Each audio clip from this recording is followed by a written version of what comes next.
coming to mutual inductance of two coaxial solenoid. So as we were talking, when we talk about mutual inductance, there are two coils, primary coil as well as secondary coil. So here we have drawn a primary coil S1 and this is the secondary coil S2, and they would form the mutual inductance. So this can also be imagined as inductors can be imagined as coil as well as a solenoid. So here you can imagine there are two coaxial solenoids of two different radius, and the length of this solenoid is L. So suppose the first coil is a primary coil which has the radius R1 and it has the number of turns as N1 per unit length, whereas the phi 1 is the magnetic flux. The current I1 would go through this first coil, which will in turn produce a current B1, a magnetic field B1, and same for the secondary coil. Suppose it has N2 turns and radius is R2, I2 current flows through it and the magnetic field due to this I2 current is B2, and this B2 has a magnetic flux phi 2, right? So here you see we are taking so many things into consideration. First one is a length. Both the solenoids have the same length, which is L, and they are coaxial, means their axis is same but radius might be different. So one is radius R1 and another is radius R2. The number of turns is also different. So one we have taken per unit length. The number of turns for S1 is N1, for S2 is N2.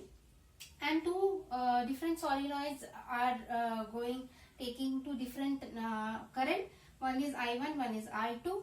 Due to I1 there is a magnetic field B1, and due to B1 there is a magnetic flux phi 1. And same way due to the current I2 in the secondary coil we have magnetic field B2, and due to magnetic field B2 the magnetic flux is phi 2. So as we already know that now phi 1 magnetic flux have this formula where this magnetic flux happens due to the change of the magnetic flux in the first coil happens due to the current change in the second coil. That's what we have talked about in mutual inductance, that if the current change happens in the other coil, then there will be the flux change happening in the first coil. So the flux change phi 1 is equal to M12 into I2, whereas the flux change phi 2 is equal to M21 equal to I1, right? But we also know the flux is the magnetic field into area into the number of turns. So here we have taken the angle as 0. Therefore the cos theta becomes 0. Therefore the phi 1 becomes N1 A1. A is the area of the primary coil or the first coil, A1. So N1 A1, but B2 because the flux in phi 1 is due to the magnetic field of the secondary coil. Therefore the phi 1 is due to the magnetic field B2 of the secondary coil with the area of primary coil and the number of turns in primary coil. Same way the magnetic flux phi 2 is due to the magnetic field of first coil, that is B1, but since it is for B1 and always the flux will be due to the area of the primary coil, therefore we have taken here A1, and the number of turns in N2, which is the number of turns in the secondary coil, right? So we will just substitute it and we will see that phi 1 is, which is equal to N1 A1 into B2. Now B2, we first let me see, N1 is the total number of turns in the first coil. Now total number of turns will be, so therefore we can write total of number of turns is number of turns per unit length into the total length. So this is the total number of turns. So here we can write N1 into L. A1 area will become pi R1 square. So here we can write this as pi R1 square.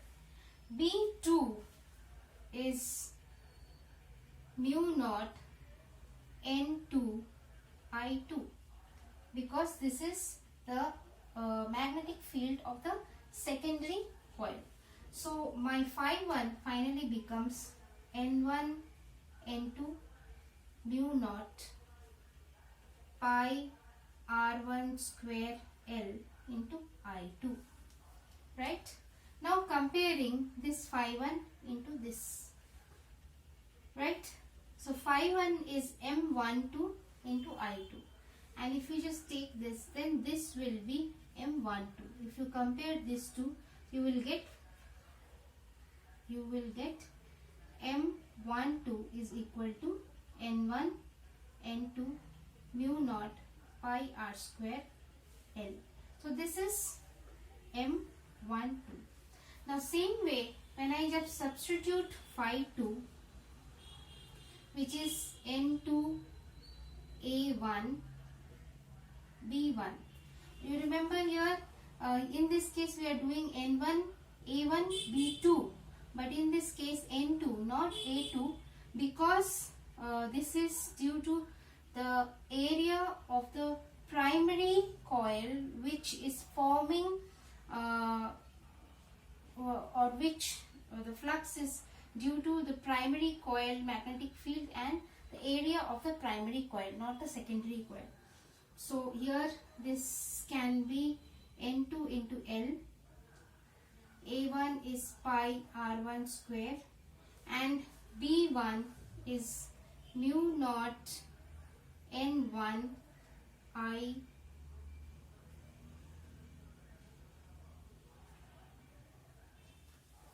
right? So here we can write N2 N1 mu naught pi R square L into I1. So this is my phi 2. Now comparing the phi 2 here, phi 2 is M21 into I1. So I1 is just separate. So this becomes my M21. So my M21 is nothing but mu naught N1 N2 pi R square L. Mu naught N1 N2 pi R square L. So if you compare this M21 with M12, here also this is N1 N2 mu naught pi R square L. Here also N1 N2 mu naught pi R square L. So I can write this as M12. So the mutual inductance either for the primary coil to secondary coil or secondary coil to primary coil, both are same.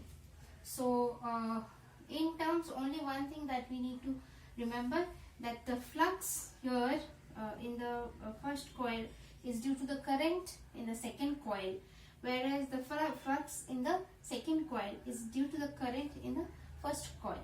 But specifically when we are talking about the flux in the second coil, here the magnetic field due to the current in the first coil would be having the magnetic field due to the first coil, but here we are considering the area of the first coil itself.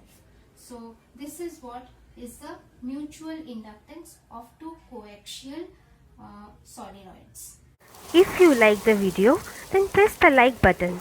Subscribe to the channel and press the bell icon.